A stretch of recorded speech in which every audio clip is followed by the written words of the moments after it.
I do see something of a pattern. Sometimes we lose the forest for the trees, but I want to look at the forest, and it is one ugly duckling forest that we're looking at for Donald Trump. You know, look at this. Negative net approval rating for some. You know, we talk about one poll, the CBS News poll. We talk about another poll, the NBC News poll.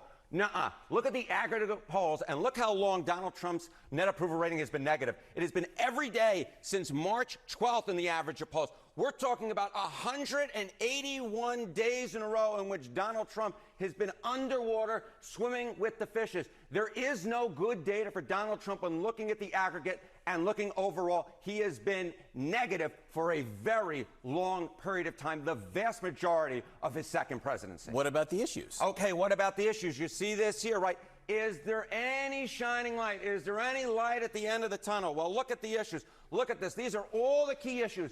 Donald Trump is underwater on all of them. Trade, obviously, tariffs have been a big thing at the bottom of your list, minus 17 points. The economy, which was the reason he was elected to his second term to fix the economy, way underwater at minus 14 points. Foreign policy, minus 12. And then I think, Mr. John Berman, the key two issues at the top, because these have been Donald Trump's strongest issues, crime and immigration.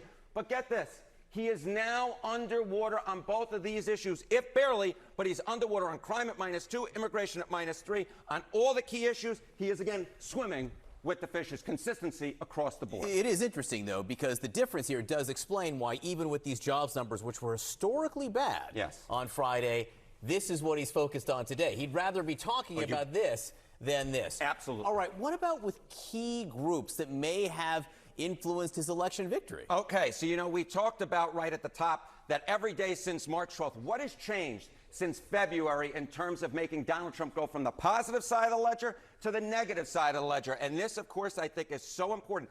Two key groups that were so important to getting Donald Trump a second term. He did so much better than the traditional Republican among those under the age of 30 and Hispanics. Look at this. In February, among those under the age of 30, his net approval rating, according to CBS News, plus 2 points. Look at where we are now. Negative 30 points. That's a 32-point move in the wrong direction. And Hispanics, he was 6 points underwater. Look at this. Minus 34 points. That's a 28-point move since February. No wonder Donald Trump's in trouble. He's steady across the board. And since February, when he was last positive, he's only gotten significantly worse among two very key groups for his election back last year. If this sticks, it'll be interesting to see how it impacts some of these districts, especially in Texas in the midterms. I got a feeling we'll be talking more about that down the line, John. Harriet, and thank you very you, much.